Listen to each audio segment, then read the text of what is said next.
Welcome, curious minds, to another deep dive.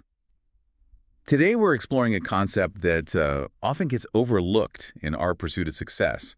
Something beyond just skill, talent, or hard work. Yeah. It's about opening doors you didn't even know existed, often in, well, unexpected ways. We're talking about what our sources call the favor principle. It's truly a powerful idea, and it's frequently misunderstood. Many of us assume that if you're truly gifted and well-trained, success is simply a matter of time and effort. Right, just keep grinding. Exactly.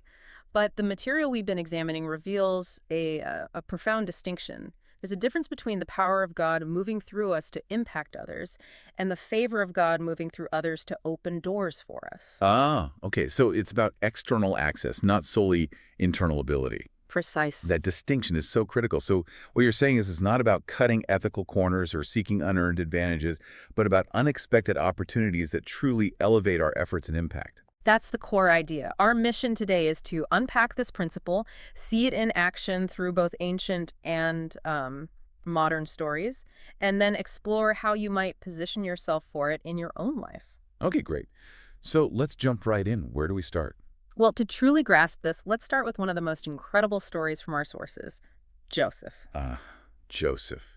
His entire journey is practically a masterclass in the favor principle, isn't it? Tracing his path from slavery to the highest echelons of power. Indeed. Joseph's story is a classic case. You see him sold into slavery by his own brothers, then falsely accused by Potiphar's wife, and eventually thrown into prison. A pretty rough start. Absolutely. Yet from that dungeon, he rose to become in charge of the whole land of Egypt, second only to Pharaoh himself. He certainly didn't achieve that through his own strength or networking alone. No way. Our material highlights how Pharaoh's request for Joseph to interpret his dreams wasn't just, random luck, but the culmination of a journey consistently marked by favor. And it wasn't just that grand pivotal moment with Pharaoh, was it? Even in those earlier desperate situations. Exactly. The text specifically states that Joseph found favor in Potiphar's eyes. Right. This led him to be put in charge of the entire household, even before his imprisonment. Which is amazing in itself for a slave. Totally. Then, remarkably, while in prison, he was granted favor in the eyes of the prison warden and put in charge there too. It's an incredible, almost magnetic pattern towards leadership and influence, despite his circumstances. What stands out to you about this recurring theme? What's fascinating is that the favor wasn't dependent on his external situation. Whether he was a slave or a prisoner, favor seemed to follow him, creating opportunities where there should have been, well, none. It speaks to an external alignment that transcends the immediate reality of his environment.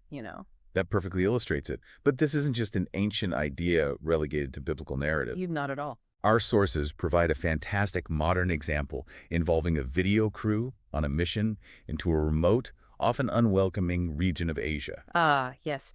This story provides a powerful contemporary lens through which to view how favor can manifest.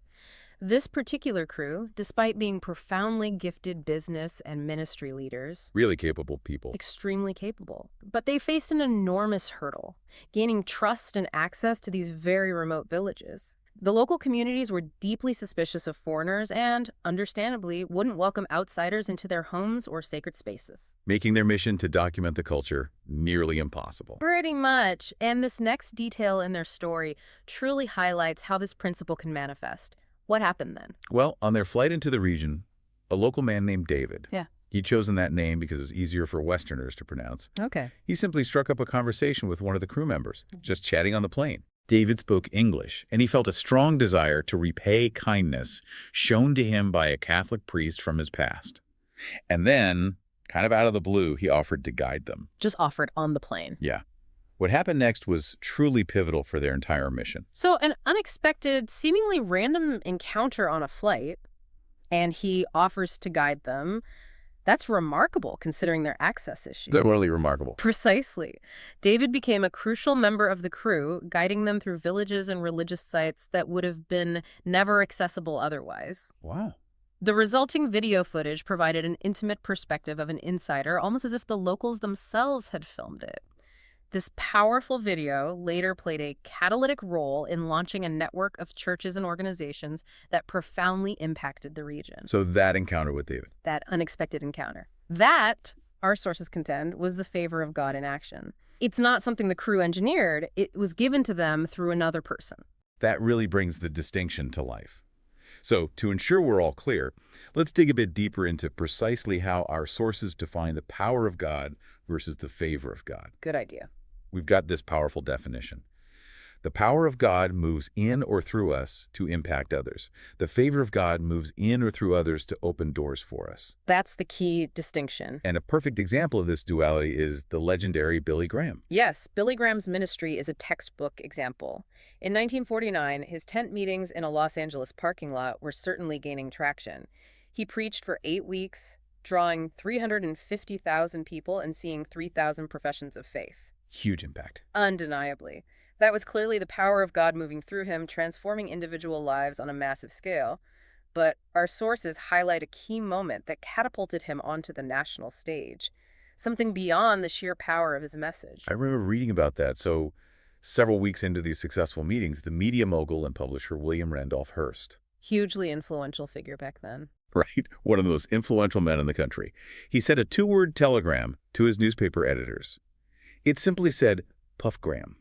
Puff Graham. And that seemingly simple command changed everything, didn't it? It truly did. Puff Graham meant prioritizing stories about Billy Graham throughout Hearst's vast media empire. Soon, other newspapers, sensing the public interest, followed suit. And suddenly, the gospel message Billy Graham was sharing gained national momentum in a way it never could have otherwise. What's truly striking about that is that Billy Graham himself noted, I think it was in his autobiography, just as I am, that he and Hearst never met, Never talked by phone, never even corresponded. So this wasn't Graham's strategic networking or an outcome of his persuasive abilities. Not at all. This was the favor of God moving through William Randolph Hearst, opening doors and accelerating results beyond anything Graham could have done in his own strength or through his own influence. It's a profound example of external forces being aligned in a way that's completely unmerited. It almost sounds like a cheat code, but it's not. It's not a cheat code, no. It's Well, different. That's a powerful point about how favor opens doors. Yeah. But it makes me wonder, if God's power is truly moving through someone, enabling incredible things, does that automatically mean his favor is resting on them too?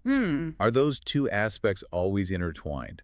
Our sources present a deeply thought-provoking anecdote that challenges this assumption, showing that the two aren't always hand in hand for the messenger themselves. This is a crucial distinction, and one that often gives us pause. Paul Finkenbinder, known to many as Hermano Pablo, shared a very personal story from his early ministry days in Central America. Okay. He was translating for a visiting evangelist, and he recounted that God moved incredibly powerfully through this man. Many came to faith, and miraculous healings occurred, including Paul's own young daughter. His own daughter. Yeah, she wore thick glasses due to poor eyesight, and her vision was fully restored during one of these prayer times. Wow, so the power was undeniably present and transformative for many, including his own family. That's an extraordinary testament to God's work. But then, a sobering moment. Precisely. Paul later drove to the hotel to pick up the evangelist for the next rally and found him sitting at the bar, arm in arm with a prostitute. That's just astounding. After witnessing such incredible moves of God through this person, to then see that. What was the lesson Paul took from such a jarring experience? It was a profound, humbling lesson for Paul. He realized that it's entirely possible, at least for a season, to have the power of God moving through you without the favor of God resting on you. Wow. So power, but not necessarily favor on the person. Exactly. The material we studied clarifies that God often chooses to honor the truth of his word and the faith of the hearer in spite of the messenger. Okay. It clearly separates the message and its divine power from the personal life of the one delivering it, reminding us that God's work isn't always dependent on the perfect vessel. Right. It's a challenging truth, but one that underscores God's sovereignty even in those complex human situations. That's a profoundly sobering thought. And it certainly challenges some common assumptions. It reminds us that our personal walk and the anointing we carry are not always the same thing. Not necessarily, no. So this leads us to a vital question. If giftedness and training aren't enough, and favor isn't guaranteed just because God uses you, how do you position yourself for it? Right, how do we posture ourselves for this? Our sources identify 4 key attributes, 3 of which you can actively cultivate. Exactly. The first is purity. Now, while God's saving grace is absolutely unconditional, the unmerited favor for opening doors in leadership, Well, it's not extended to persistent disobedience. Okay, explain that a bit more. Think of purity not necessarily as earning favor, but as removing the self-imposed blockages that prevent divine access. Persistent disobedience in this context is like intentionally jamming the door shut. Ah, I see. Our choices matter, especially when we're seeking to advance God's kingdom. They really do. Joseph is our prime example here again. Despite repeated intense temptations from Potiphar's wife, he refused to go to bed with her or even be with her. He drew a hard line. He did. He recognized it as a sin against God. This wasn't an easy choice, especially in a position of authority where he might have believed he could get away with it, or that his status provided some kind of shield. That's a critical observation. It highlights that as influence grows. So does the intensity of temptation and the insidious belief that you have the power to cover up any indiscretions. Right. We see the tragic contrast in King David's story with Bathsheba and Uriah, where his elaborate cover-up led to persistent dysfunction in his leadership and personal life. That had long-lasting consequences. It really did. The message from our sources is clear. Nothing can be hidden from God. And persistent disobedience ultimately blocks the flow of favor that might otherwise open doors for effective leadership. It's about integrity at every level. Okay, so purity is key. What's the second attribute? The second attribute is capacity. It's not enough to be trustworthy, you have to be effective. Right. The material we're working with states plainly, don't expect favor as compensating for chronic underachievement. Favor isn't a reward for mediocrity, it amplifies excellence. That makes sense. God partners with our efforts. Precisely. Joseph didn't just get put in charge of Potiphar's household because he was pure. He developed his capacity and worked hard to produce results. He proved his competence, his ability to manage and lead. He showed he could handle responsibility. Exactly. Similarly, Daniel and his 3 Hebrew friends cultivated knowledge and understanding of all kinds of literature and learning. They weren't just inherently smart, they diligently applied themselves, becoming 10 times better than all the king's enchanters. They put in the work. They put in the work. This kind of diligent application isn't an accident. It's a cultivated discipline. Favor isn't a handout for laziness. It supercharges diligently built foundations. God amplifies competence. He doesn't compensate for chronic neglect. That reminds me of A.T. Pierson, another example from our sources. Yes, Pearson. He spent 20 years in relative obscurity, diligently studying missions, reading biographies, gathering data, giving lectures to a small congregation in upstate New York. It sounds like a lot of unseen, unglamorous work. His hard work, his capacity-building discipline seemed completely unnoticed by the world during those 2 decades, but it absolutely did not go unnoticed by God. Yeah. In 1886, when D.L. Moody, a very prominent evangelist, needed a speaker for a conference of 250 students, Pearson's years of preparation intercepted with the favor of God. So preparation met opportunity. Exactly. This catapulted him forward and launched his influence nationally, ultimately leading to him becoming the greatest promoter and most prolific writer about foreign missions in the late 19th century. Wow. It underscores that favor is never a shortcut. It is never a reward for mediocre service. It's about preparedness meeting opportunity. Okay, purity, capacity. What was the third one? The third attribute is humility.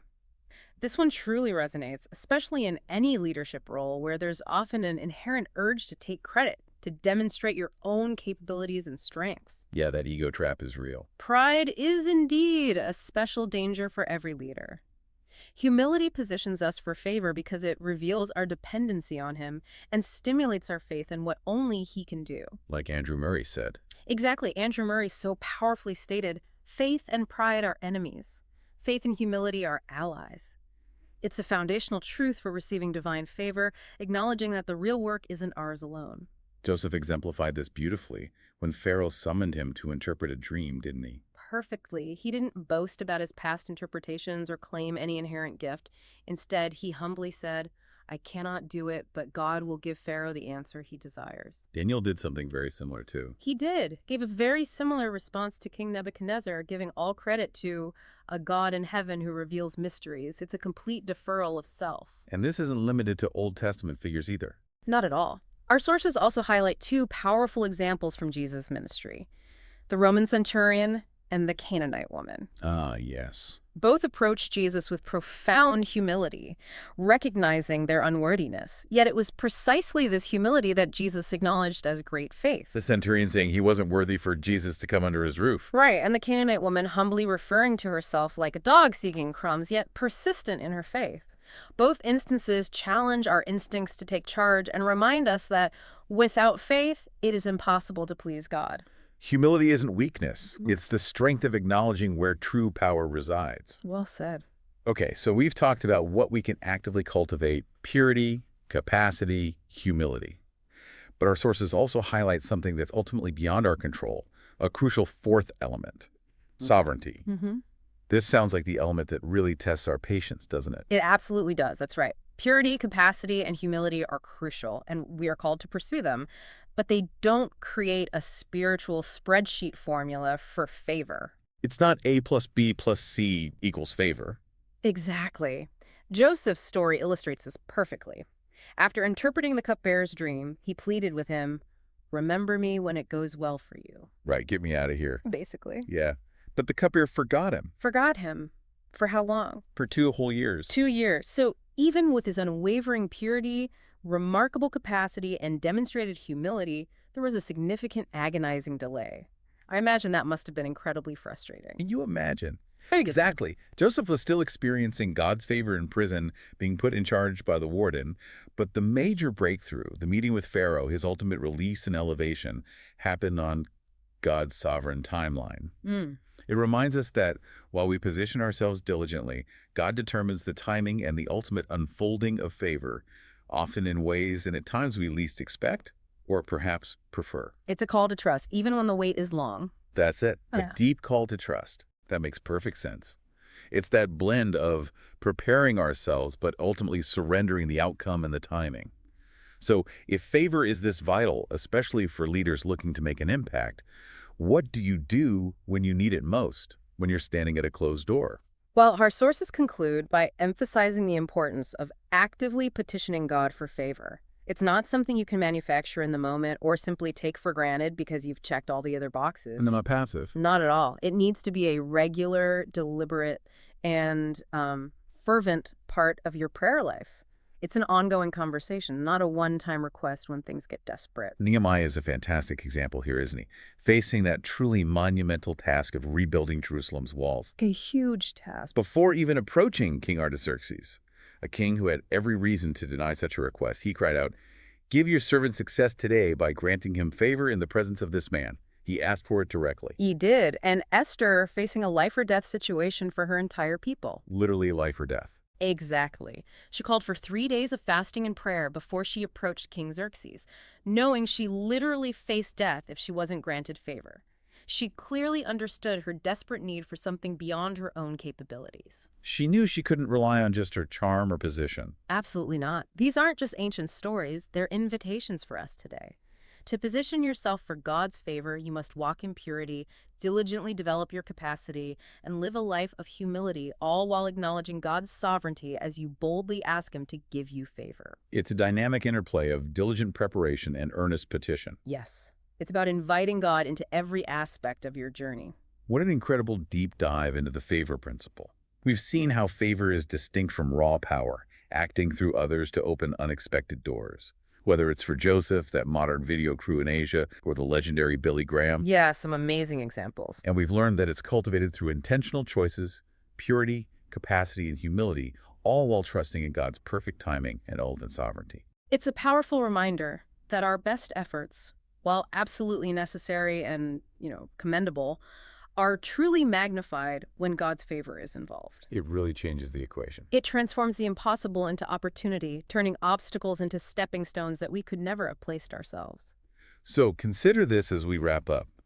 How might understanding the difference between the power flowing through you and the favor opening doors for you reshape your approach to the challenges you face this week? That's a great question to ponder. And where might you actively petition for favor, not as a shortcut for mediocrity, but as an acknowledgement of divine partnership in your journey? Something to really think and pray about.